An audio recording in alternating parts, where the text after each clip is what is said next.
MTA International, reaching the corners of the earth.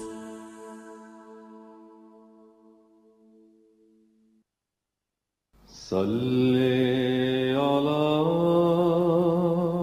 رسولنا صلی علی محمد صلی علی نبینا صلی علی محمد صلی علی کریمنا صلی علی محمد صلی علی حبیبنا صلی علی محمد صلی علی امامنا صلی علی محمد صلی علی نبینا صلی علی محمد صلی علی رسولنا صلی علی محمد صلی علی شفیعنا صلی علی محمد صلی علی کریمنا صلی علی محمد صلی علی حبیبنا صلی علی محمد صلی علی امامنا صلی علی محمد صلی علی رحیمنا صلی علی محمد صلی علی نبینا صلی علی محمد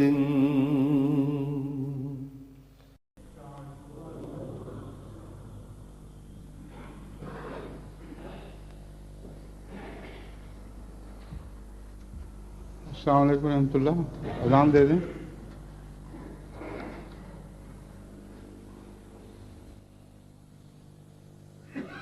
اللہ اکبر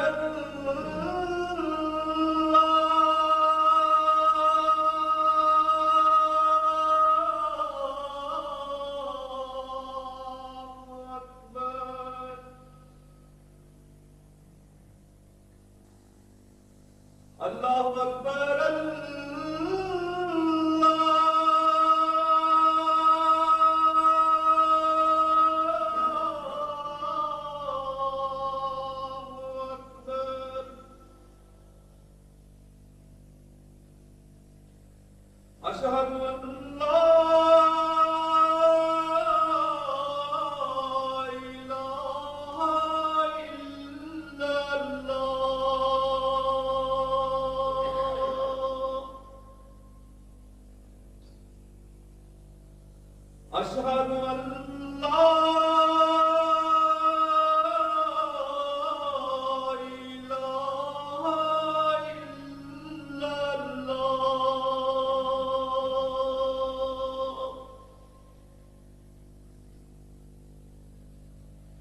أشهد أن محمدًا رسول الله.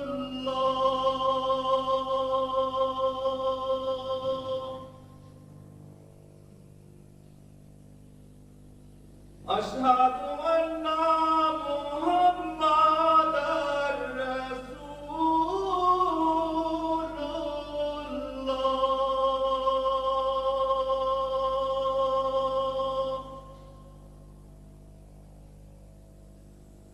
حي على الصلاة.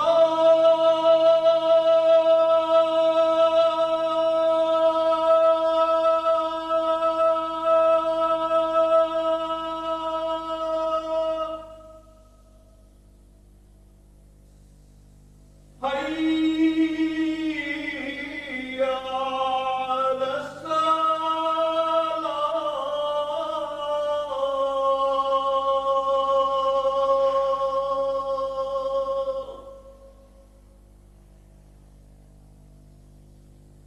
حي على الفلاح.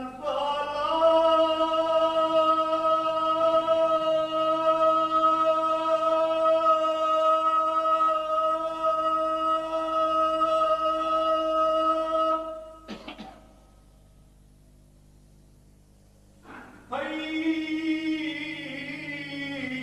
على الفلاح.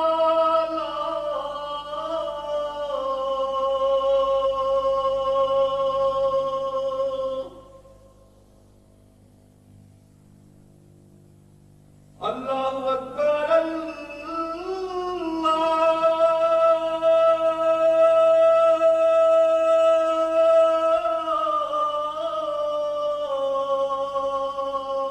أكبر. لا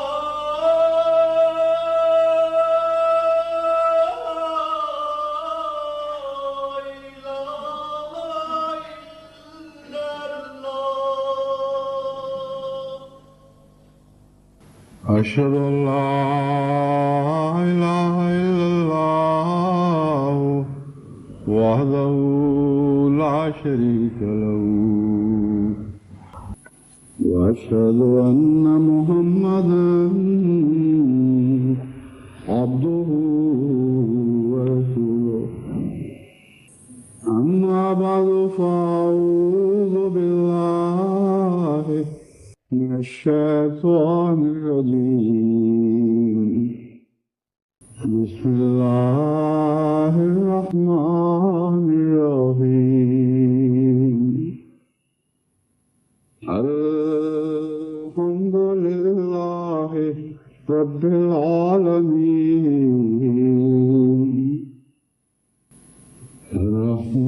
الرحمن الرحيم مالك يوم الدين. إياك نعبد وإياك نستعين. اهدنا الصراط المستقيم صراط الذين أنعمت عليهم غير المغضوب عليهم ولا الضالين.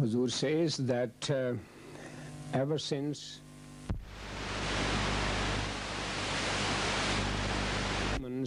we have developed the Jamaat Ahmadiyya.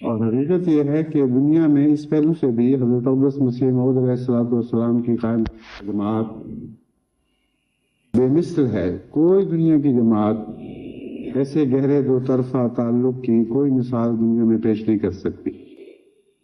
اور پھر اتنے وسیع پیمانے پہ 5 بر اعظموں میں 130 سے زائد ملکوں میں خدا تعالیٰ کے فضل کے ساتھ جمعے کے دن جس محبت سے بیک وقت اہم ہوتے ہیں، یہ عجیب ایک نشان ہے جو اس دور میں حضرت مسیح موعود علیہ السلام کی صداقت کے حق میں ظاہر ہوا ہے. کوئی جھوٹا عالمی پیمانے پر انسانوں کی للہ کی محبت کرنے والی جماعت پیدا نہیں کر سکتا. ناممکن ہے.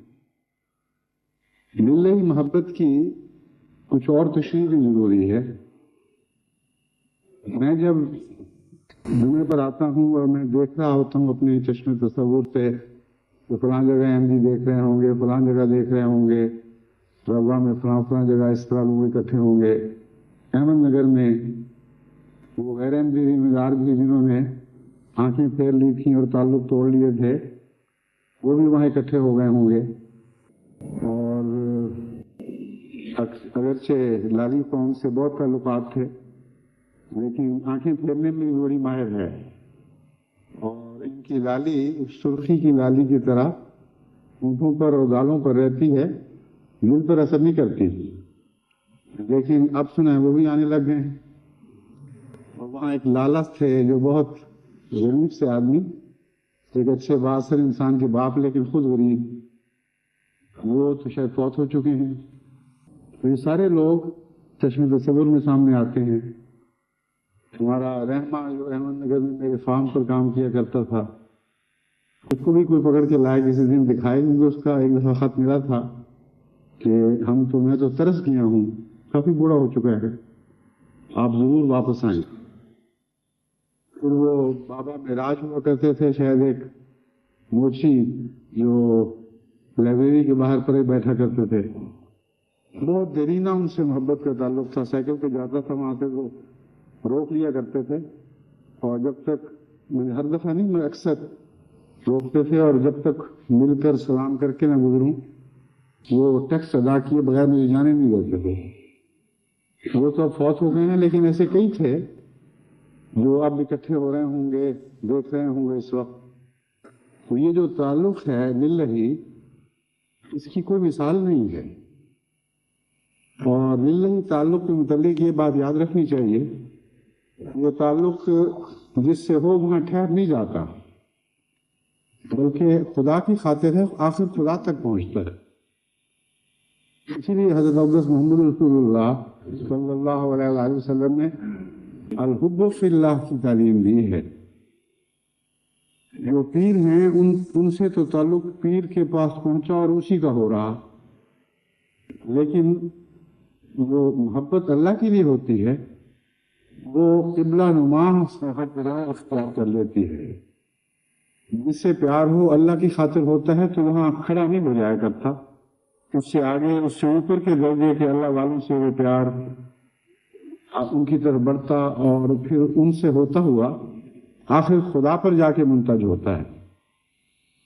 بس وہ محبت جو مجھ سے ہے، میری ذات سے نہیں، بلکہ حضرت اقدس مسیح موعود علیہ السلام کی وجہ سے اس زمانے میں یہ محبت پیدا ہوئی، بس مجھ سے آگے سفر کرتی ہے، میرے دل پہ ایک نقش پا چھوڑ جاتی ہے جو مجھے بہت پیارا ہے، لیکن مسیح موت تک پہنچتی ہے، اور آپ کے دل پر نقش چھوڑتی ہوئی پھر حضرت محمد رسول اللہ صلی اللہ علیہ وآلہ وسلم تک پہنچتی ہے.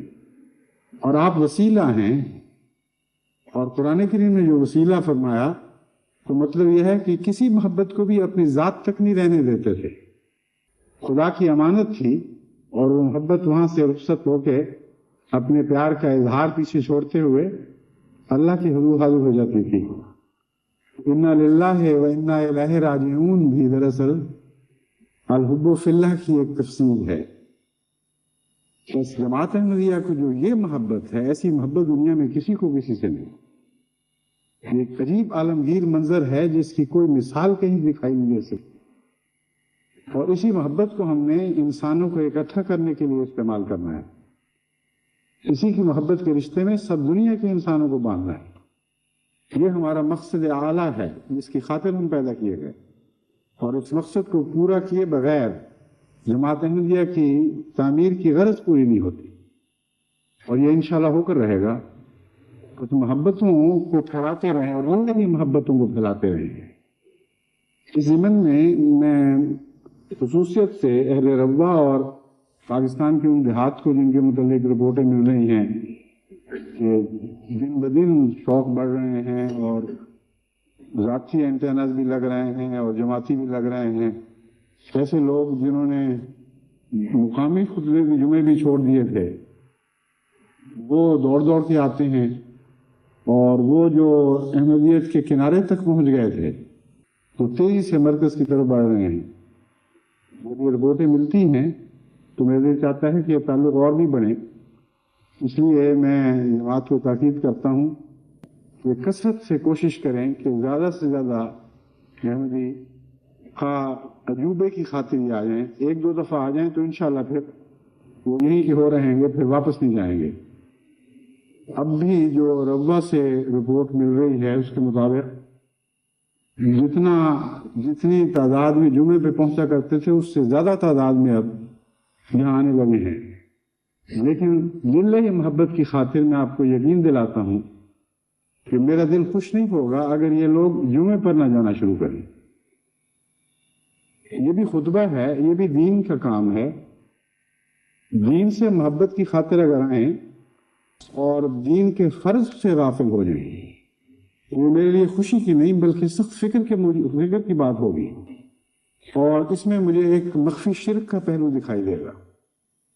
اور واقعتاً اگر ہم اپنے نفوس کا تجزیہ کریں تو اس طرح ہم اپنی نیتوں کو پہچان سکتے ہیں. پاک نام پر نیتیں جلتی ہیں، بعض دفعہ بدیاں ساتھ لیے ہوئے ہوتی ہیں. اور دنیا میں جہاں بھی کوئی احمدی میری محبت کی خاطر جو آغاز ہے، انجام نہیں، خدا کی طرف حرکت کا ایک منزل ہے، آخری منزل نہیں، جو اس وجہ سے جو خطبوں پہ آنے شروع ہوئے ہیں اب ان کو اپنی للہ محبت ثابت کرنے کی خاطر لازماً ہر نیکی کے کام پر پہنچنا ہوگا. جمعے سے شروع کریں اور پھر 5 نمازوں میں مسجدوں میں حاضری دیں، تب میرا سینہ ٹھنڈا ہوگا. تب یہ ساری عالمگیر جماعت واقعتاً للہ محبت کرنے والی جماعت شمار ہوگی، یعنی خدا کے حضور ایک للہ محبت کرنے والی جماعت لکھی جائے گی. میں جانتا ہوں انسانوں میں کمزوریاں ہیں، مختلف قسم کے درجے ہیں، اور نیکی ایک دم دل میں جڑ نہیں پکڑ جایا کرتی. بیج اگر اخلاص کے ساتھ بویا جائے اور اس کی آبیاری کی جائے، اور نیکی کے بیج کی آبیاری دعاؤں اور آنسوں سے ہوا کرتی ہے، تو پھر نیکی بڑھتی ہے، پھلتی ہے، پھیلتی ہے، پھولتی اور پھیلتی ہے، اور درخت بنتی ہے جس کی شاخیں بعض دفعہ ایک درخت کی شاخیں عالمگیر ہو جاتی ہیں. یہ وہ بیج ہے جو اب دلوں میں بوئے جا رہے ہیں، اور میں امید رکھتا ہوں کہ انشاءاللہ تعالیٰ ان کی آبیاری جماعت اپنی دعاؤں سے اور آنسوؤں بھری دعاؤں سے کرے گی. اس کے بعد میں عالم اسلام کے لیے ایک تحریک کرنا چاہتا ہوں. عالم اسلام پر بہت سخت دن ہے، اور ایک مصیبت کے بعد دوسری مصیبت کھڑی ہو جاتی ہے. ہندوستان پہ نظر ڈالیں تو اس طرح ظالمانہ طور پر مسلمانوں کا قتل عام ہو رہا ہے، اور گھروں سے بے گھر کیے جا رہے ہیں، لوٹے جا رہے ہیں، اور ہر طرح کے مصائب اور مظالم ان پر روا رکھے جا رہے ہیں. ایسی دردناک کہانیاں ہیں جو اخباروں سے بہت زیادہ ان آنکھوں دیکھے حالات کی صورت میں مجھ تک پہنچ رہی ہیں جو احمدی خطوں میں بھیج رہے ہیں. وہ رویداد جو انہوں نے اپنی آنکھوں سے دیکھی، کس طرح واقعات ہوئے، کس طرح غریبوں کے بچے آگوں میں پھینکے گئے، کس طرح تلاش کر کے مسلمانوں کو مارا گیا، کس طرح ہندوستانی فوج اور پولیس نے کرفیو لگا کر مسلمانوں کو نہتا کیا اور غیروں کو موقع دیا کہ وہ حملہ کریں. اور گھروں کی نشاندہی کی گئی. بہت ہی خطرناک دردناک واقعات ہیں ان کو پڑھتے ہوئے روح پگھلتی اور آستانہ الوہیت پر گرتی ہیں پانی بن بن کے، اور کچھ پیش نہیں جاتی. بے اختیاری کا عالم ہے. سوائے دعا کی اور کوئی صورت نہیں ہے کہ ہم ان بھائیوں کی مدد کر سکیں. لیکن جب بوسنیا پر نظر پڑتی ہے، اتنا دردناک منظر ہے. یہاں ہندوستان میں تو 11 کروڑ سے بھی زائد مسلمان ہیں.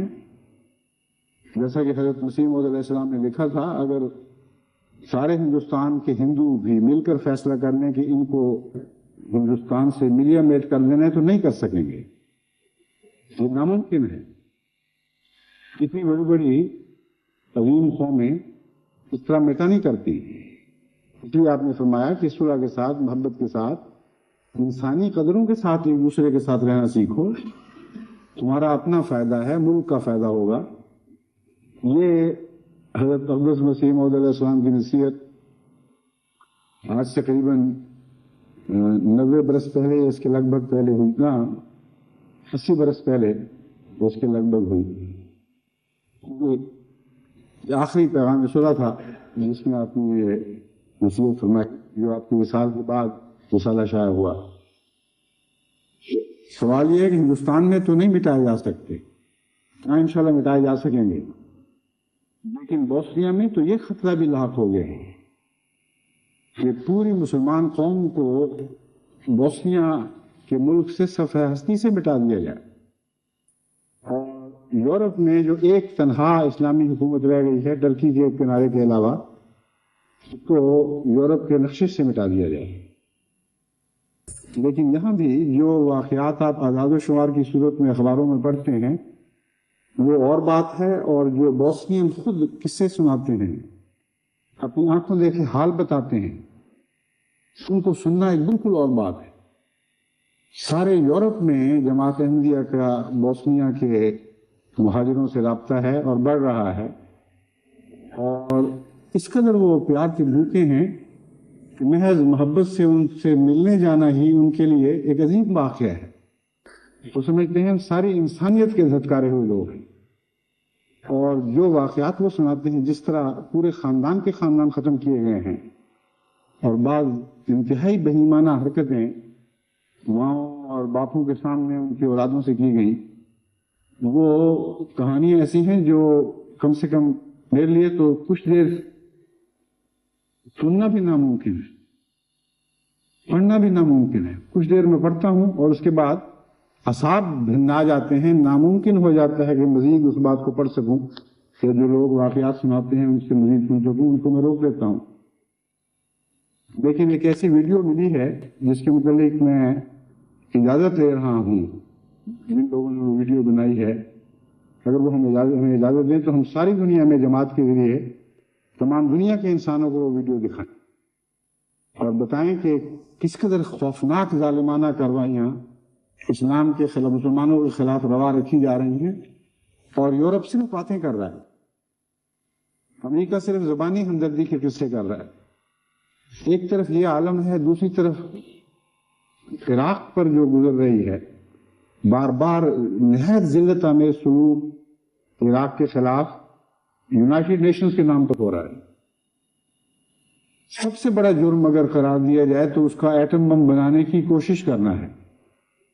اور اسرائیل نے ایٹم بم کے اتنے ہتھیار جمع کر رکھے ہیں اور اتنے خوفناک کہ ایک وقت میں روس کی عظیم طاقت کو وہ چیلنج کر رہا تھا اور روس کو کہہ رہا تھا کہ اگر تم نے ہمیں ترچھی آنکھ سے دیکھا تو تمہارے سارے بڑے شہر ہمارے نشانے پر ہیں. اور اس طرف سے آنکھیں بند کی. اگر کہو کہ اس عراق نے اپنے ساتھی، اپنے علاقے کے باشندے مسلمانوں پر ظلم کیے ہیں، شیعوں پر ظلم کیے ہیں یا کردوں پر ظلم کیے ہیں، تو سوچنے والی بات یہ ہے کہ ان مسلمانوں کی تمہیں ایسی ہمدردی ہو گئی جن کو مٹا کر ملیا میٹ کرنے کا کوئی وہم و گمان بھی نہیں کر سکتا. اگر کوئی ظلم کیے ہیں تو اس سے بہت زیادہ ظلم دوسری جگہوں پر ہر قوم اپنے ہم قوموں سے کر رہی ہے اور کرتی چلی جا رہی ہے. سارے عالمی نقشے پر نظر ڈال کر دیکھیں.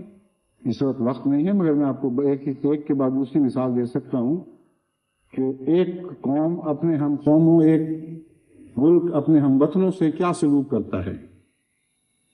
تو اگر خدا تعالیٰ نے امریکہ کو ساری دنیا کا تھانے دار بنایا ہے تو پھر ہر جگہ پہنچے، لیکن بوسنیا ان کو دکھائی نہیں دے رہا. بوسنیا میں بھی تو مسلمان بستے ہیں، یہ بستے تھے ایک حصے میں، یہاں سے کلیتاً نکالے جا چکے ہیں، لیکن کوئی اس طرف توجہ نہیں ہے. بار بار جو عشق کودتا ہے تو عراق کے شیعوں کا عشق کودتا ہے، اور ان کردوں کا عشق کودتا ہے جو عراق کے علاقے میں ہیں، جو ترکی کے علاقے میں ہیں، ان کا کوئی فکر نہیں. حالانکہ میں نے خود یہاں برٹش ٹیلی ویژن پر ترکی میں بسنے والے ترکی کے تابع کردوں کے متعلق فلم دیکھی، اور اس فلم کے دیکھنے سے رونگٹے کھڑے ہو جاتے ہیں. کیسے کیسے مظالم ان پر کیے گئے ہیں، ان کی تہذیب مٹانے کے لیے، ان کی ایک الگ زندہ حقیقت کو ہمیشہ کے لیے ان کے ذہنوں سے محو کرنے کی کوشش کی گئی ہے. اور اپنی زبان بولنے کی اجازت نہیں. میں نہیں جانتا کس حد تک وہ باتیں سچی ہیں، مگر مغربی ذرائع ابلاغ نے خود دنیا کو دکھائی ہیں. تو وہاں بھی تو کرد بستے ہیں، ایک کرد سے ایسی محبت اور دوسرے کرد سے ایسی دشمنی.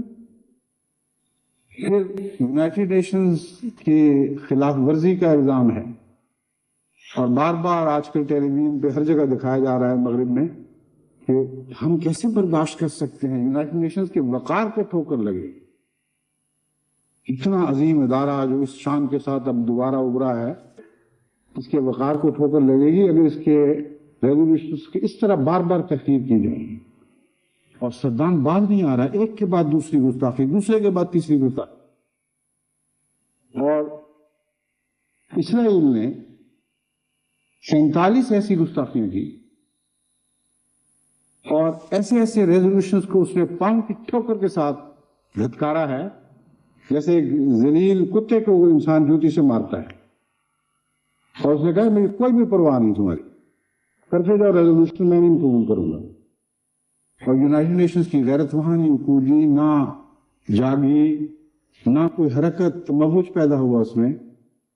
اور امریکہ جانتے ہوئے ان باتوں کی طرف دھیان ہی نہیں کرتا، اس طرف نگاہ ہی نہیں جا رہی. یہ سارے مظالم دن بدن عالم اسلام کو جکڑتے چلے جا رہے ہیں چنگل میں. اور بے حسی کا عالم یہ ہے کہ مسلمان لیڈر ان ظالموں کے ساتھ ہیں جو مسلمانوں پر ظلم کر رہے ہیں، اور کوئی غیرت نہیں ہے جو ان کے دلوں کو جھنجھوڑے، ان کی ضمیر کو بیدار کرے. لیکن سوال صرف یہ نہیں ہے، سوال عقل کا ہے. جہاں غیرت ہے وہاں عقل کا فقدان ہے. اس قدر بےہودہ اور بے وقوفی والا رد عمل دکھایا جاتا ہے جس کی اسلام اجازت نہیں دیتا، اور جس کے نتیجے میں لازماً مزید نقصان پہنچتے. میں نے اپنے ایک خطبے میں نصیحت پوچھی کہ اپنے ملکوں میں اسلامی حکومت کا نام چھوڑو، اسلام نے جو انصاف کی حکومت کا تصور پیش کیا اس کو پکڑو، ورنہ دوسرے ممالک میں پھر ہندو حکومتیں اور ہندو مذہب کی حکومتیں اور عیسائی مذہب کی حکومتیں جب قائم ہونے شروع ہو جائیں گی تو مسلمانوں کو کہیں کوئی جگہ نہیں ملے گی. لیکن کوئی توجہ نہیں کی جاتی. اور واقعہ یہ ہے کہ اس مکانہ رجحان کو لازماً کچلنا ہوگا. مذہب خدا کی طرف سے ہے، اور اسلام سب سے زیادہ اس بات کی گواہی دیتا ہے کہ تمام مذاہب خدا کی طرف سے تھے. اور ناممکن ہے کہ مذہب سچا ہو اور مذہب کے نام پر دوسرے انسانوں سے تفریق کی اجازت دے. اس لیے جتنے مذاہب ہیں آغاز پر سب نے انسانیت کی تعلیم دی ہے، انصاف کی تعلیم دی ہے، لیکن مذہب کے نام پر دوسرے غیر مذاہب سے تعلق رکھنے والے انسانوں کو قتل کرنا، ان کی عزتیں لوٹنا، ان کی جان مال کو نقصان پہنچانا، یہ تو شیطانی تعلیم ہے، مذہبی تعلیم ہے ہی نہیں. بس مذہب کے نام پر ایسی حکومت جو دوسرے انسان کے حقوق غصب کرنے کی تعلیم دیتی ہو، وہ غیر مذہبی، غیر اسلامی غیر الہی حکومت ہے، اسی کا نام شیطانی حکومت ہوتا ہے. تو جہاں بھی آپ مذہب کو غلط سمجھے ہیں وہ آپ کی سمجھ کا قصور ہے، لیکن ایک رہنما اصول ہے جو کبھی دھوکہ نہیں دے سکتا، کبھی لغزش نہیں کھا سکتا. اللہ تمام کائنات میں واحد قدر واحد ہے، جس کے رشتے سے تمام رشتے درست ہو سکتے ہیں. اس رشتے کو اگر نظر انداز کر دیں تو سب رشتوں میں زہر گھولے جائیں گے. اور اس وحدت کا تقاضا یہ ہے کہ ایک عالمی انصاف کی تعلیم دی جائے جو نہ ملکوں کو جانتا ہو، نہ مذاہب کو جانتا ہو، نہ رنگوں کو جانتا ہو، نہ نسلوں کو جانتا ہو. وہ قدر واحد ہو تمام دنیا میں، اور خدا واحد و یگانہ کے نام پر انصاف کی تعریف کی جائے اور انصاف کو سمجھا جائے، اور اسے خدا کے نام پر حکومتوں میں نافذ کیا جائے. یہ ایک ایسی تعلیم ہے جو تمام دنیا کے ہر مذہب کو قابل قبول ہونی چاہیے. کوئی منطقی دلیل، کوئی جذباتی دلیل اس کے خلاف چل ہی نہیں سکتی. بس پاکستان میں عدل کی حکومت قائم کریں، سعودی عرب میں عدل کی حکومت قائم کریں، ایران میں عدل کی حکومت قائم کریں، اور پھر دنیا کو اس نام پر اپنی حکومتوں کی، اپنے طرز حکومت کی اصلاح کی دعوت دیں. یہ وہ طریق ہے جس کے نتیجے میں دنیا میں اصلاح ممکن ہے. اس کے بغیر تو فساد جو چل پڑے ہیں یہ آگے بڑھیں گے اور چلتے چلے جائیں گے. اس ضمن میں ایک بات سمجھانی چاہتا ہوں کہ جتنی باتیں یہ میں نے کہی ہیں اس کے نتیجے میں مسلمانوں کے دلوں میں اشتعال پیدا نہیں ہونا چاہیے، کیونکہ اشتعال جہالت ہے. اشتعال کے نتیجے میں عقلیں ماری جاتی ہیں، اور رد عمل وہی دکھانا چاہیے جس کی اسلام نے تعلیم دی ہے. اور اسلامی تعلیم کا حسن یہ ہے کہ اس میں کوئی تضاد نہیں، جیسا کہ خدا کی کائنات میں کوئی تضاد نہیں، ویسا ہی خدا کے کلام میں کوئی تضاد نہیں. اور یہ تضاد کا نہ ہونا ایک تعلیم کے سچے ہونے کی ایک قطعی نشانی ہے. ایک طرف حضرت اقدس محمد رسول اللہ صلی اللہ علیہ وسلم نے فرمایا کہ حب الوطن من الایمان، وطن کی محبت ایمان کا حصہ ہے. دوسری طرف ایسے مسائل سامنے آتے ہیں کہ ایک وطن میں ظلم ہو رہا ہے، ایک وطن میں دوسرے اہل وطن کے خلاف ظلم ہو رہا ہے، ایک مذہب دوسرے مذہب پر ظلم کر رہا ہے. وہاں ان آپس کے جھگڑوں کا فیصلہ کس اصول پر ہوگا؟ کیا وطن کی محبت کا یہ تقاضا ہوگا کہ ظالموں کو ساتھ دیا جائے، یا اگر ظالموں کو ساتھ نہ دیا جائے اور مظلوموں کا دیا جائے تو کیا یہ بات وطن سے غداری کے مترادف ہوگی؟ یہ بڑے گمبھیر مسائل ہیں جو دنیا کے حالات پر نظر ڈالنے سے خود بخود اٹھ کر نظر کے سامنے آتی ہیں. اسلام جو یہ کہتا ہے کہ وطن کی محبت تمہارے ایمان کا حصہ ہے، دیکھنا یہ ہے کہ ان مسائل سے کیسے نپٹتا ہے. تو حضرت اقدس محمد مصطفیٰ صلی اللہ علیہ وآلہ وسلم کا یہ ارشاد میں آپ کے سامنے رکھتا ہوں، اس میں ان سب مسائل کی کنجی موجود ہے. آپ نے فرمایا کہ اپنے بھائی سے محبت کرو اور اس کی مدد کرو. انصر اخاک ظالما و مظلوما، اپنے بھائی کی مدد کرو خواہ وہ ظالم ہو خواہ وہ مظلوم ہو. اب یہ حصہ سن کر ایک دم انسان کا ضمیر جھنجھوڑا جاتا ہے اور فوراً یہ رد عمل پیدا ہوتا ہے کہ ہیں ظالم کی مدد، بھائی کی مدد تو ضروری ہے، یہ بات تو سمجھ آ جاتی ہے، لیکن بھائی ظالم بھی تو ہو سکتا ہے، پھر کیا کریں گے؟ فرمایا ہاں ظالم کی مدد کرو، مگر ظالم کی مدد اس کے ہاتھ، ظلم کے ہاتھ روک کر کرو. کتنی عظیم الشان تعلیم ہے جو اچانک ایک عصبیت کی تعلیم کی بجائے ایک دم عالمگیر ہوتی ہوئی نظر آ جاتی ہے. پہلا فقرہ سن کر لگتا تھا کہ عصبیت کی تعلیم دی آ رہی ہے، جب اس کی تشریح سنی تو یوں لگا کہ یہ تو ایک حیرت انگیز عالمگیر تعلیم ہے، اس کے سوا انسانی مسائل کا حل ہی ممکن نہیں.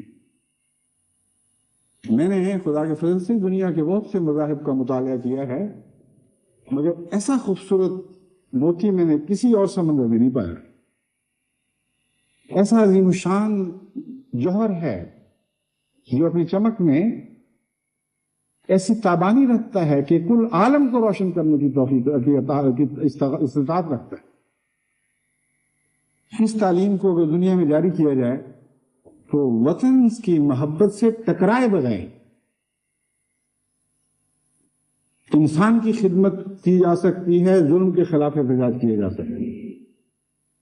مثلا امریکہ کے احمدی جو میری یہ بات کو سن رہا ہے اس وقت، اسے میں یہ کہوں گا کہ اپنی وطن کی محبت کو قربان نہ کرو، لیکن حضرت اقدس محمد رسول اللہ صلی اللہ علیہ وآلہ وسلم کے اس ارشاد کی تعمیل میں اپنے بھائیوں کے ہاتھ ظلم سے روکنے کے لیے جہاد کرو. امریکہ جو غیر قوموں پر ظلم کر رہا ہے اور دن بدن زیادہ رونق کا مظاہرہ کر رہا ہے، اگر تم اپنے وطن سے محبت کرتے ہو تو سب سے پہلے تمہارا فرض ہے کہ تم امریکہ کے ہاتھ روکنے کی کوشش کرو.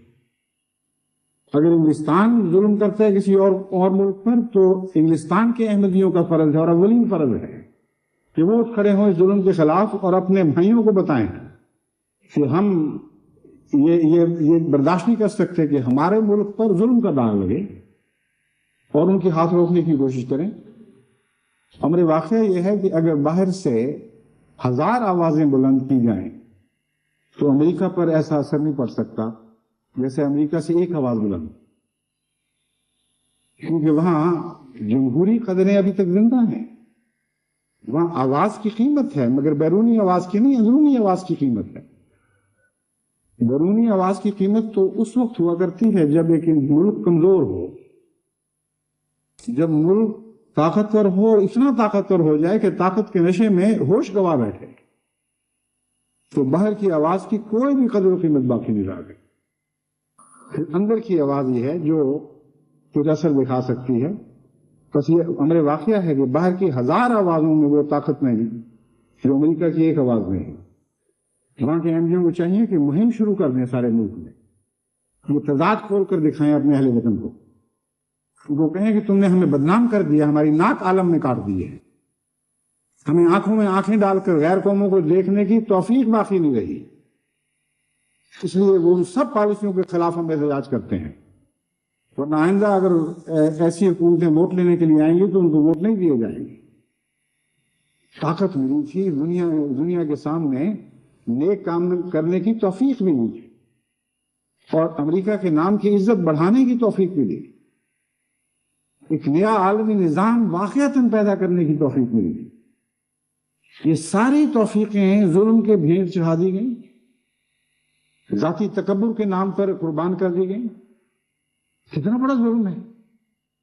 بس اس ظلم کے خلاف امریکہ کے احمدی کو احتجاج کرنا چاہیے، اور ہندوستان کے مسلمان کو، ہندوستانیوں کو ہاتھ ظلم سے روکنے چاہیے. ان کو باقاعدہ ایک ہندوستان کی سطح پر جدوجہد کرنی چاہیے.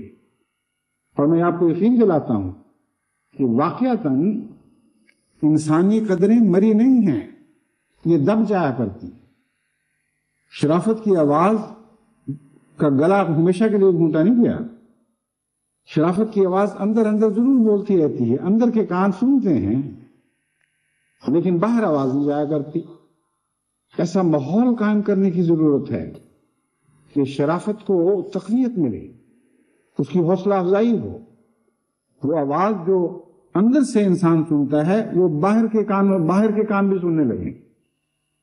اور اس کے لیے بعض دفعہ قومی حالات کے بدلنے کے نتیجے میں شرافت کی ضرورتیں جاگ جایا کرتی ہیں. بعض دفعہ بلکہ اکثر اوقات اگر بار بار نیکی کی تعلیم دی جائے اور اخبارات میں خطوں کے ذریعے یا دوسرے مضامین کے ذریعے یا ریڈیو ٹیلی ویژن پر توفیق ملے، اس پر اپنے خیالات کو اظہار کے ذریعے قوم کی آراء پر اثر انداز ہونے کی کوشش کی جائے، ان کے خیالات پر، اہل قوم کے خیالات پر اثر انداز ہونے کی کوشش کی جائے، تو یہ ذریعہ کامیاب ہوتا ہے. قرآن کریم میں چھوٹے چھوٹے نقطے بیان فرمائے ہیں جو حیرت انگیز طور پر وزن رکھنے والے ہیں اور بہت ہی عظیم نقطے ہیں. ذکر ان نفعت الذکر، حضرت صلی اللہ علیہ وآلہ وسلم کو مخاطب کر کے فرمایا، اے محمد تو نصیحت کرتا چلا جا، نصیحت کرتا چلا جا، کبھی مایوس نہ ہونا. فإن نفعت ذکرہ، ہم تمہیں بتاتے ہیں کہ نصیحت ضرور اثر کر کے دکھاتی. رائے عامہ کو بدلنے کے لیے جو قومیں ارب ڈالر اور اسٹرلنگ بہاتی ہیں اور کتنی دولتیں ان کاموں پر صرف کرتی ہیں، یہ در حقیقت حضرت محمد مصطفیٰ صلی اللہ علیہ وآلہ وسلم کی نقطے کا پھیلاؤ ہے. ایک قطرے سے بنا ہوا سمندر ہے، مگر وہ قطرہ ہے کہ جن دلوں کو وہ سمندر بنانے کے لیے آسمان سے اترا تھا، ان دلوں نے اسے قبول نہیں کیا. غیروں کے دلوں نے ایک ایک دل میں اس کو قبول کیا، اور اربوں انسان دنیا میں ایسے ہیں جن کا اسلام سے کوئی تعلق نہیں، لیکن انہوں نے اپنی قومی عظمتیں حضرت محمد مصطفیٰ صلی اللہ علیہ وآلہ وسلم کی اس نصیحت کے پر عمل کرتے ہوئے حاصل کی ہیں اور بحال رکھی. پروپیگنڈا کی دنیا ہے، مگر پروپیگنڈا کی دنیا بدنصیبی سے جھوٹے پروپیگنڈا کی دنیا ہے. نصیحت تو مانی لیکن غلط کر کے مانی، گھونٹ تو پیا لیکن کڑوا کر کے، زہر ملا کر پیا. ایسا گھونٹ جو بالآخر ان قوموں کو ہی ہلاک کر دے گا، غیروں کو اس نے کہاں شفا بخشی. مگر حضرت محمد رسول اللہ صلی اللہ علیہ وآلہ وسلم کی نصیحت اگر مسلمان پکڑ کر بیٹھ جاتے، اور آج بھی وقت ہے کہ اس کو سمجھیں اور اس کے مطابق ایک عام نصیحت کی مہم جاری کریں، اور ہر ملک کے باشندے اپنے ملک سے وفا کا اظہار کرتے ہوئے اس ملک کی راہوں اور ان کے خیالات کی اصلاح کی خاطر ایک مہم جاری کریں، تو جماعت احمدیہ اس دور میں ایک عظیم الشان خدمت کرنے والی ہوگی، جو وطن کی بھی خدمت ہوگی، انسانیت کی بھی خدمت ہوگی، سچائی اور حق کی خدمت ہوگی، محمد رسول اللہ صلی اللہ علیہ وسلم کے دین کی خدمت ہوگی. اور حقیقت یہ ہے کہ اس کے بغیر دنیا درست نہیں ہو سکتی. ہم مذکرین کی جماعت ہیں، ہم خدائی فوجداروں کی جماعت نہیں ہیں. تو تلواریں لے کر دنیا کی اصلاح کے لیے نکلنے کا عزم کرنے والوں کو ان کا عزم مبارک ہو، لیکن میں جانتا ہوں کہ وہ ان کے خیال میں جو مبارک عزم ہے وہ خدا کی تقدیر کے نزدیک نامسعود اور نامبارک عزم. محمد رسول اللہ کا نسخہ نہیں ہے، یہ آپ کے دشمنوں کا نسخہ تھا. حضرت محمد مصطفیٰ صلی اللہ علیہ وآلہ وسلم کو جو عالمی اصلاح کا نسخہ دیا گیا تو یہی ہے کہ فذکر ان نفعت ذکرہ، نصیحت کر اور نصیحت کرتا چلا جا، کیونکہ نصیحت ضرور فائدہ پہنچاتی ہے. تو تمام عالم کی جماعتوں کو میں نصیحت کرتا ہوں کہ وہ نصیحت کریں اور کثرت سے کریں. اس سے پہلے ہم نے ہندوستان میں تجربہ کر کے دیکھا تھا اور بہت کامیاب ہوا تھا. احمدی بچے، عورتیں، احمدی مرد، مگر زیادہ تر احمدی خواتین اور بچیوں نے اس میں حصہ لیا اور ہندوستان کی رائے عامہ پر اثر انداز ہو کر دکھائی. تو ہر جگہ احمدی یہ کام کر سکتے ہیں، لیکن اس کے ساتھ جو اور اہم تعلیم میں آپ کو دیتا ہوں وہ دعا کی تعلیم ہے. دعا ہی ہے جو کمزوروں کی آواز میں طاقت پیدا کر سکتی. دعا ایک ایسی طاقت ہے جو ایک تنکے کو شکیل سی طاقت عطا کر سکے، اور دعا اسی قطرے سمندر بنا کرتے ہیں. آپ کی نصیحت کے قطرے بیکار جائیں گے اور ارد گرد کی پیاسی زمین کو جذب کر کے ان کا نشان بھی باقی نہیں چھوڑے گی. ہاں، اگر دعا کی برکت ان کو حاصل ہوئی تو یہ ضرور سمندر بنے گے، ضرور کل عالم کی پیاس بجھانے کی صلاحیت حاصل کر لیں گے. پس دعاؤں کے ذریعے اپنے ہم وطنوں کی بھی مدد کریں، مظلوموں کی مدد کریں، ظالموں کے ہاتھ روک کر، اور نصیحت کرتے چلے جائیں تاکہ دنیا میں سچ کا بول بالا ہو اور بالآخر انسان کو عقل آ جائے. جتنی دنیا ترقی کر چکی ہے اتنے انسان جاہل اور بے عقلا ہو چکا ہے، بڑی بے وقوف. نفرت سے کیسے مزے حاصل کر سکتے ہیں؟ نفرت تو شیطانی کھیل ہے، اس کے نتیجے میں کوئی حقیقی دائمی لذت مل ہی نہیں سکتی. ان کو پتہ ہی نہیں ہے. یہ بش صاحب کا اعلان آیا ہے کہ میں چند دن ہوں، دیکھنا میں انتقام لے کے چھوڑوں گا. کس بات کا انتقام؟ اگر ظلم کا انتقام لینا تو ساری دنیا ظلم سے بھری بیٹھی ہے. یہاں امریکہ بیٹھے کیا کر رہے ہیں؟ نکلو اور ایک ایک ملک سے انتقام لو. اور اتنا بڑا، اتنے بڑے ملک کا اتنا عظیم صدر اور کسی جاہلانہ باتیں کر رہا ہے بیچارہ. امریکن احمدیوں کو چاہیے اس کا ہاتھ بھی ظلم سے روکیں، اس کی زبان بھی ظلم سے روکیں، اس کو سمجھائیں تو صحیح کہ ہمارے بھائی ہم پر یہ ظلم نہ کرو، دنیا کے سامنے ہمیں ذلیل اور رسوا نہ کرو. انتقام کیسا؟ کس بنا پر، کس برتے پر؟ اسلام کے خلاف عیسائیت کا انتقام ہے یا کسی اور چیز کا؟ اگر عیسائیت کا انتقام ہے تو پھر عیسیٰ علیہ السلام سے تو انتقام نہ لو. آپ نے تو اور تعلیم دی تھی، آپ نے تو عالمگیر بخشش کی تعلیم دی، آپ نے تو یہ تعلیم دی تھی کہ ایک گال پر تھپڑ کو مارے تو دوسرا گال پیش کر دیا کرو.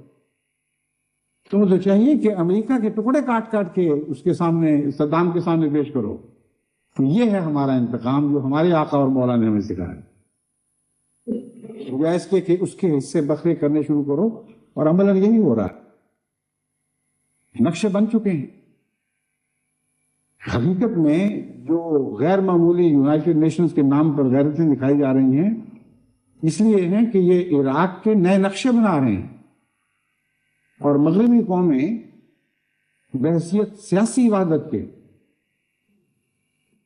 تمام دنیا کا اپنے آپ کو مالک سمجھتی ہیں، اور اس ملکیت کے تصور میں انہوں نے اپنا یہ پیدائشی حق سمجھا ہوا ہے کہ دنیا میں جتنے چاہیں نئے ملک بنائیں، جتنے چاہیں پرانے ملک مٹائیں، نئے نقشے بنائیں، نئی عمارتیں تعمیر کریں، ہمارا حق ہے، اور کسی اور کو مجال نہیں ہے کہ وہ اس کے مقابلے پر احتجاج بھی کرے. تو نقشے بنے ہوئے ہیں، وہ آہستہ آہستہ ابھرتے جائیں گے اور ظاہر ہوں گے. اس کے بعد دنیا کی حکومتیں ان کو تسلیم کریں گی، اور بے وقوف اسلامی حکومتیں جو نعوذ باللہ اسلامی حکومت تو بے وقوف ہو ہی نہیں سکتی، جو اسلامی کہلا رہی ہیں اور بے وقوف ہیں، وہ آگے بڑھ بڑھ کر سوات کریں گی کہ ہاں ہم تسلیم کرتے ہیں، ہم یہ نقشہ تسلیم کرتے ہیں، نئے ملک ابھارے جائیں گے. یہ سب کچھ ہو رہا ہے، لیکن ساتھ ساتھ ان قوموں کو سوچنا چاہیے کہ الہی تقدیر اپنے طور پر ایک کام کر رہی ہے، اور ان چیزوں کے خلاف رد عمل پیدا ہو رہے ہیں، اور یہ رد عمل بڑھتے چلے جائیں گے. اور نفرتوں کے بیج جو بوئے جا رہے ہیں، نفرتوں کی کھیتی ضرور پکے گی، اور کل عالم کا انسان جو پہلے ہی بیچارہ مصیبتوں میں مبتلا ہے، مزید مصیبتوں میں مبتلا کیا جائے گا. یہاں تک کہ یہ طرز عمل جو آج دنیا میں اختیار کی جا رہی ہے، اگر ثابت شدہ ہو کہ یہ ناانصافی پر مبنی ہے، حق اور انصاف پر مبنی نہیں، تو اس کا لازمی نتیجہ یہ ہے کہ اس کے نتیجے میں دنیا کا امن برباد ہوگا. کس طرح ہوگا، آج ہوگا یا کل ہوگا، یہ باتیں تو ابھی ظاہر ہوں گی، لیکن یہ ایک ایسا قانون میں بتا رہا ہوں جو سنت اللہ ہے، کیونکہ عدل کے بغیر انصاف دنیا میں قائم نہیں ہو سکتا. یہ خدا کی سنت ہے جو ہمیشہ سے چلی آ رہی ہے، کوئی نہیں ہے جو اس سنت کو تبدیل کر سکے. زہر کے بیج بوئے جا رہے ہیں، نفرتوں کے بیج بوئے جا رہے ہیں. جاپان میں بھی رد عمل پیدا ہو رہے ہیں، جرمنی میں بھی رد عمل پیدا ہو رہے ہیں، دوسرے ممالک میں بھی رد عمل پیدا ہو رہے ہیں. نئی نسلوں کے دلوں سے آواز اٹھ رہی ہے کہ جو کچھ ہو رہا ہے درست نہیں ہے.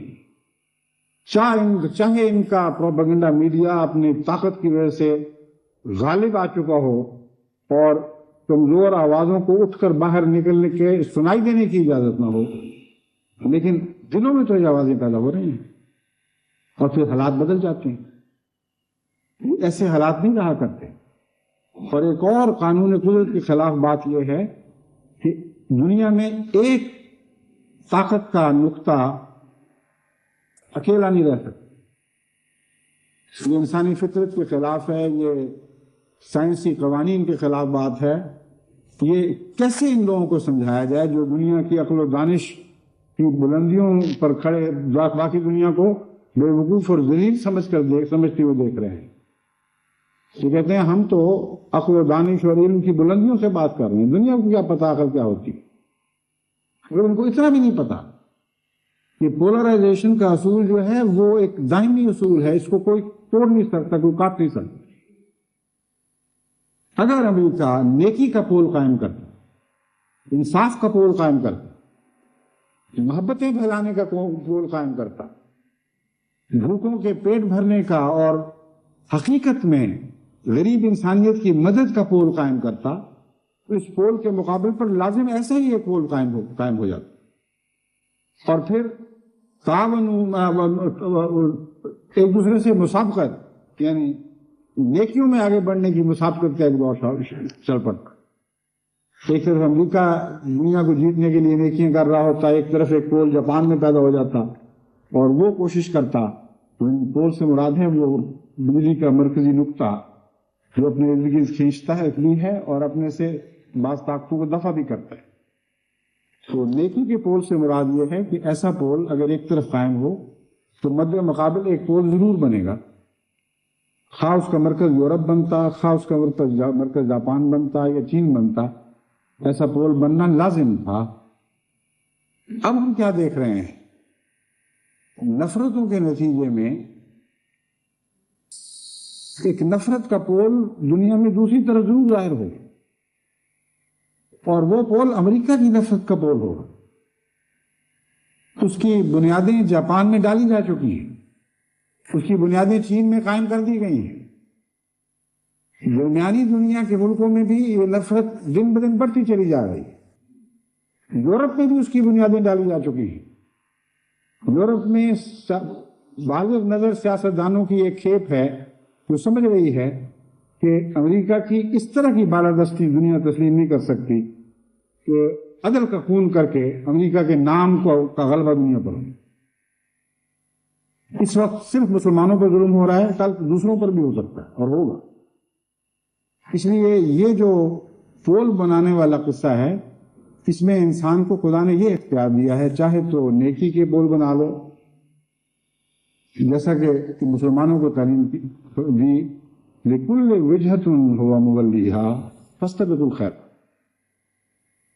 اے محمد رسول اللہ جو کوثر کے مالک ہیں، سب خیرات کے جاری کرنے والے ہیں، ان کے غلاموں، ہم تمہیں یہ تعلیم دیتے ہیں کہ نیکیوں میں آگے بڑھنے کا پول قائم کرو. اگر ایسا کرو گے تو جگہ جگہ دنیا میں تمہارے مقابلے، تمہاری رقابت کی خاطر ہی لوگ نیکیوں میں آگے بڑھنا شروع کر دیں گے. لیکن آج جو پول قائم ہوا ہے یہ نفرتوں کے مقابلے، نفرتوں کا پول ہے، یہ مظالم ظلموں کا پول ہے، یہ انصاف کا خون کرنے کا پول ہے. ایسا پول اب جگہ جگہ بننے کی کوشش کرے گا. کمزور ملکوں میں نفرتیں سینوں میں کس گھولیں گی اور بے چینی پیدا کر دیں گی. اور جب بھی عالمی جنگ کبھی پھر آئی اس وقت یہ نفرتیں ضرور صرف باہر نکالیں گی، اور اس وقت امریکہ کو محسوس ہوگا کہ ہم نے آئندہ مستقبل کے لیے کیا آگے بھیجا. اور جاپان میں ابھی سے جیسا کہ میں نے خیال بتایا ہے وہاں ایک رو چل پڑی ہے. اسی طرح خطرہ ہے کہ خطرہ کیا مجھے تو دکھائی دے رہا ہے کہ روس میں بھی ضرور ایسا ہوگا. روس کے لیے میں دعا کے لیے خصوصی سے تحریک کرنا چاہتا ہوں.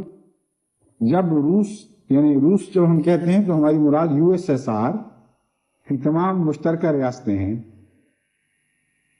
وہ علاقہ جس میں یہ ریاستیں شامل تھیں یا کچھ ان میں سے کٹ چکی ہیں لیکن کبھی روس سے وابستہ تھیں، اس سارے علاقے کو اردو میں روس ہی کہا جاتا ہے، اور بہت سی دوسری قوموں میں بھی USSR کو روس کے نام سے جانا جاتا ہے. بائبل میں بھی روس کا محاورہ یہ ہے جو دراصل ان ساری قوموں کی اجتماعی طاقت کے لیے استعمال ہوا تھا. تو روس کے متعلق میں آپ کو بتانا چاہتا ہوں کہ یہ خیال دل سے مٹا دیں کہ یہ کمزور ہو گیا اور ٹوٹ گیا. یہ دوبارہ ضرور ابھرے گا. روس کے اندر وہ طاقت کی اکائیاں موجود ہیں جن میں دہائیاں بننے کی صلاحیت موجود ہے. اس وقت آپ کو اکائیاں دکھائی دے رہی ہیں. لیکن پوٹینشلز کی یہی بات ہوا کرتی ہے کہ پوٹینشل اگر صحیح استعمال ہو ایک وقت کے بعد بڑھتا ہے، پھولتا پھلتا ہے اور زیادہ ہو جایا کرتا ہے. روس میں بڑی بھاری طاقت کی اکائیاں موجود ہیں، اور گزشتہ 70 سالہ اقتصادی غلطیوں کے نتیجے میں روس کو جو نقصان پہنچا تھا یہ دائمی نقصان نہیں ہے. روس نے لازماً ایک بڑی طاقت بن کے ابھرنا ہے، خواہ تمام ریاستیں اکٹھی رہ کر ابھریں یا الگ الگ رہ کر بعد ازاں دوبارہ ایک دوسرے کی طرف گریویٹیٹ کریں، ایک دوسرے کی طرف جھکیں اور ایک بڑی وسیع پیمانے کی کانفیڈریشن بنا لیں. لیکن جو بھی ہوگا اس علاقے کی تقدیر میں دیکھ رہا ہوں کہ آئندہ زمانوں میں اس نے ضرور اہم دنیا میں کردار ادا کرنے ہیں. اس لیے روس کی طرف میں جماعت کو توجہ دلاتا ہوں، اس کے لیے بھی دعائیں کریں گے، کیونکہ اس سے پہلے جب کہ روس کا ہوا ساری دنیا میں پھیلایا جا رہا تھا اور مغربی پروپیگنڈے کے ذریعے اس کو دنیا کی سب سے بڑی انسان دشمن طاقت کے طور پر دکھایا جاتا تھا، اس وقت بھی یہ روس کا ہی فیض تھا کہ غریب ملکوں کو سانس لینے کی آزادی ملی ہوئی تھی. چھوٹے ہو کر بڑوں کو للکارنے کی طاقت تھی، وہ توفیق تھی کہ اگر ان سے ظلم ہو تو اللہ اعلان دنیا میں کہیں کہ ہم پر ظلم ہو رہا ہے. اور روس کی حمایت کا ہوا تھا جو بڑی بڑی طاقتوں کو، امریکہ کو اور یورپ کی طاقتوں کو اپنے مقام پر رکھتا تھا. ان کی مجال نہیں تھی کہ اپنے مقام سے ہٹ کر آگے بڑھ کر کسی پر مزید ظلم کر سکیں. ظلم کے ہاتھ جو چل پڑتے تھے وہ تین جو کمانوں سے نکل چکتے تھے ان کو بھی واپس لے لیا جاتا تھا. مصر میں کیا ہوا اس کی تاریخ آپ کے سامنے ہے. سویز کینال کے جھگڑے کے بعد کیا قصہ ہوا اور بعد میں کیا کاروائیاں ہوئیں، ان کی تفصیل تو بتانے کا وقت نہیں، لیکن بہت سی دنیا کے مسلمان اس وقت یعنی عوام دنیا کے لوگ ایسے ہیں جن کو یاد ہوگا، اور جن کو یاد نہیں وہ ایک دوسرے سے پوچھ لیں. اب مثلا پاکستان میں ساری تفصیل تو نہیں بتا سکتا، لیکن جمعے کے بعد باتیں ہوں گی تو پوچھیں دوسرے سے کہ کیا ہوا تھا، تو وہ آپ کو بتا دیں گے کہ ایجپٹ میں کیا کارروائی ہوئی تھی. امریکہ جھک گیا، مغرب جھک گیا، مجبور ہو گئے، اور امریکہ جھکا روس سے، اور امریکہ نے خود جھک کر یورپ کو جھکایا اور اسرائیل کو جھکایا، اور وہ ظالمانہ کارروائی جو ایجپٹ کے خلاف کی گئی تھی اسے واپس لینے پر مجبور کر دیا. تو یہ واقعات کیوں ہوتے تھے؟ روس کا احسان تھا. بس یہ احسان بالارادہ تھا یا حالات کے تقاضے کے نتیجے میں خود بخود ظاہر ہو رہا تھا، لیکن احسان ہی ہے. دنیا کو ایک قسم کا امن نصیب تھا، وہ امن دنیا سے اٹھ گیا ہے. اس لیے اپنے اس محسن کو دعاؤں میں یاد رکھیں، دعائیں کریں کہ پھر خدا روس کو ایک عظیم طاقت بنا دے، لیکن ایسی طاقت بنائے جو اپنے ملک کے باشندوں کے لیے بھی بہتر ثابت ہو اور دنیا کے دوسرے ملکوں کے باشندوں کے لیے بھی بہتر ثابت ہو. یہ ایسی طاقت ابھرے جو اسلام کے اس اصول کو سینے سے لگا کر اٹھے کہ ہم نے عالمی عدل قائم کرنا ہے اور مظلوموں کی حمایت کرنی ہے اور نیکیوں میں ایک دوسرے سے آگے بڑھنے کی کوشش کرنی ہے. اس ضمن میں جو میں نے تحریکات پہلے کی ہیں ان میں سے ایک تحریک میں آخر پر آپ کو یاد کراتا ہوں، جو بقیہ حصہ ہے جو میرے خطبے کا جو میرے نوٹس میں ہے، جو انشاءاللہ آئندہ بیان ہوگا. میں آپ کو یہ بتا دینا چاہتا ہوں کہ روس کی ناکامی یعنی روس کے نظام کی ناکامی میں صرف اشتراکی نظام کو اشتراکی فلسفے کو دخل نہیں تھا. اس لیے روس کی طاقت ٹوٹی ہے کہ اس نظام کی حفاظت کرنے والے دیانتدار نہیں رہ رہے، اور نظام کے لحاظ سے جو اس کے کئی پہلو ہیں، میں اقتصادی پہلو سے بات کر رہا ہوں. نظام کے اقتصادی پہلو کے لحاظ سے اس نظام نے لازماً ناکام ہونا ہی تھا، اور جب ایک اقتصادی نظام ناکام ہو اور اس کی بنیادی وجہ نظام چلانے والوں کی بڑھتی ہوئی بددیانتی ہو تو جتنی غربت ملک میں بڑھتی ہے اتنی بددیانتی کا معیار اونچا ہوتا چلا جاتا ہے، اس کی سطح بلند ہوتی چلی جاتی ہے. یہ بھی ایک قاعدہ کلیہ ہے جس کو کوئی بدل نہیں سکتا. روس کے المیہ کا خلاصہ یہ ہے، ہم روس کی دو طرح سے خدمت کر سکتے ہیں. ایک اقتصادی بحالی کے ذریعے جتنی بھی جماعت کو توفیق ہے، جماعت اس میں روس کے معاملات میں دلچسپی لے کر اور ان کے اقتصادی حالت کو سنبھالنے کے لیے حتی المقدور کوشش کر کے روس کی مدد کر سکتی ہے. اخلاقی تعلیم کے ذریعے یہ سمجھا کر کہ آپ کی طاقت کا راز آپ کی اخلاقی قوت میں ہے. اگر آپ اخلاقی طور پر اپنی اصلاح کر لیں اور اخلاقی عالمی نوعیت کے اسلامی اصولوں پر قائم ہو جائیں، اسلام منظور ہو یا نہ ہو، لیکن اسلام کے اخلاقی اصول عالمی نوعیت کے ہیں، وہ مقامی حیثیت کے ہیں ہی نہیں، ان کا جغرافیائی حدود سے کوئی تعلق نہیں ہے، جو تعلیم ہے عالمی نوعیت۔ بس اسلام کا نام تو لیں مگر یہ بتا کر کہ ہم اسلام کی اس تعلیم کی بات کر رہے ہیں جو عالمی نوعیت سے تعلق رکھتی ہے، وہ سب ملکوں پر یکساں اثر کرے گی اور ہر ملک کو یکساں قابل قبول ہونی چاہیے۔ یہ سمجھا کر ان کی اخلاقی بہتری کے لیے کوشش کریں، ان کو رہنمائی کریں، ان کو اخلاقی اصول بتائیں۔ میرا تجربہ یہ ہے کہ روس میں اس وقت غیر معمولی طور پر اچھی بات سن کر قبول کرنے کی صلاحیت ہے، سچی بات کو سچی مانتے ہیں، اور جتنا مرضی مخالفانہ دباؤ ہو وہ سچ کے مقابل پر کسی دباؤ کو قبول نہیں کرتے۔ احمدیت کا پیغام جن علاقوں میں ہم نے پھیلایا ہے خدا کے فضل کے ساتھ، وہاں کا رد عمل اتنا صحت مند، ایسا حیرت انگیز ہے کہ دل ہم سے بھر جاتا ہے، اور خدا کے شکر سے آنکھیں بہنے لگتی۔ روس سے ایک وفد ابھی واپس آیا ہے، ان کی رپورٹ یہ تھی کہ جہاں جہاں ہم گئے ہیں وہاں احمدیت کے پیغام کو انہوں نے برحق قرار دیا، اچھا اپنے لیے مفید جانا اور کھل کے اظہار کیا۔ یہاں تک کہ ایک ملک کے نائب پریزیڈنٹ نے باقاعدہ ٹیلی ویژن پر یہ اعلان کروایا، یہ احمدیت کا پیغام ہے، ہم اس کو قبول کرتے ہیں، یہ سچا ہے، اور ہم احمدیوں کو کھلے بازوؤں سے دعوت دیتے ہیں آئیں اور اس ملک میں انسانیت کی خدمت کریں۔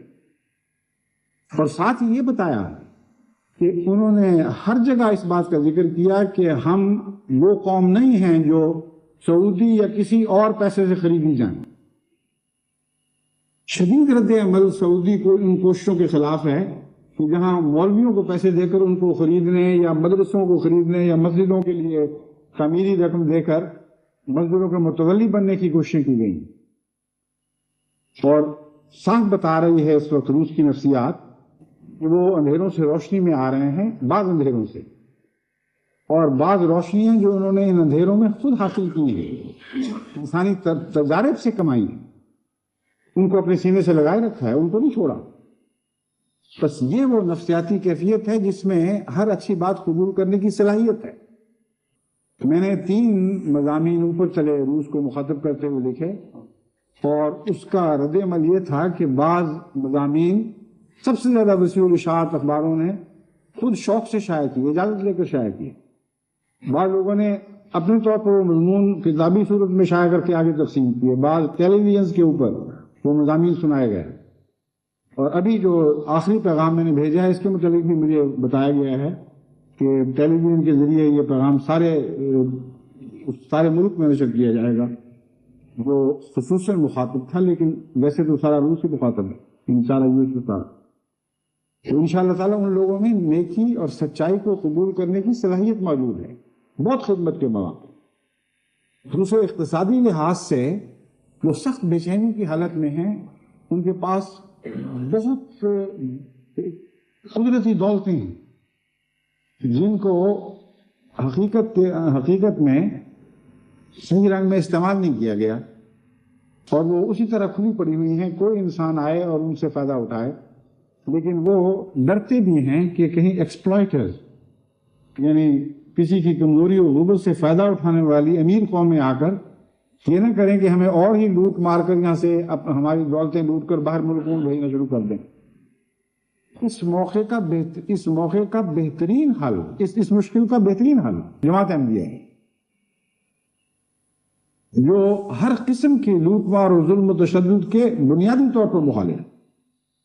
بس میں جماعت کے تاجروں کو پھر میں دعوت دیتا ہوں کہ ازبکستان، قازقستان، تاتارستان اور اس قسم کے جتنے علاقے ہیں مسلمانوں کے، ان میں جائیں اور کثرت کے ساتھ خود ذاتی دورے کریں، اور وہ حیران ہو جائیں گے دیکھ کر کہ کتنے مواقع ہیں۔ ان مواقعوں سے فائدہ اٹھائیں، وہاں کارخانے بنائیں، لیکن ایک نیت لے کر جائیں، خدا کے لیے ایک نیت لے کر کہ ان قوموں کو لوٹنے کی خاطر نہیں جانا، کم سے کم زندہ رہنے کے لیے جو منافع کی ضرورت ہے اس پر اکتفا کرتے ہوئے اقتصادیات کی کایا پلٹنی ہے۔ اور اس کے بہترین وہاں مواقع موجود ہیں۔ دیانتداری کے ساتھ قوم کی خدمت کرنی ہے، اور خدمت کے ساتھ اس کی روحانی خدمت خود بخود ہوگی۔ تو اللہ تعالیٰ ہمیں توفیق عطا فرمائے۔ دنیا کے مسائل تو بہت ہیں اور سب کا بوجھ ہم اپنے دلوں پر لیتے ہیں، لیکن حضرت محمد مصطفیٰ صلی اللہ علیہ وآلہ وسلم کے دل کے صدقے، جس میں تمام دنیا کی انسانیت کی دھڑک رہتی ہے، ہم یقین رکھتے ہیں کہ ہمارے دلوں کو بھی ویسی ہی وسعتیں عطا ہوں گی آپ کی غلامی کے صدقے، اور رفتہ رفتہ ہمارے دلوں میں بھی ساری انسانیت کی دل دھڑک کر ساری دنیا کی اصلاح کے موجب بنیں گے انشاءاللہ تعالیٰ۔ السلام علیکم۔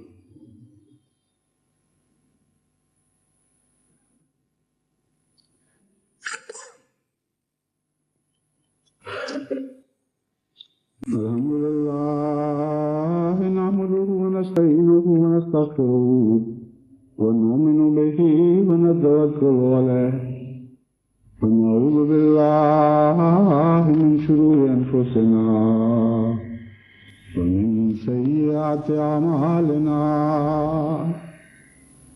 من يهده الله فلا مضل له ومن يضلله فلا هادي له ونشهد أن لا إله إلا الله وحده لا شريك له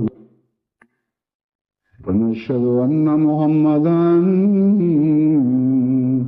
عبده ورسوله عباد الله رحمكم الله إن الله يأمر بالعدل والإحسان وإيتاء ذي القربى وينهى عن الفحشاء والمنكر والبغي يعظكم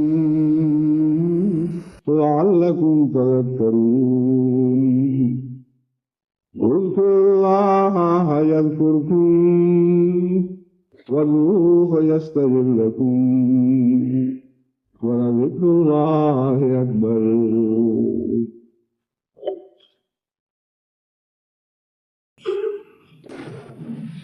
ما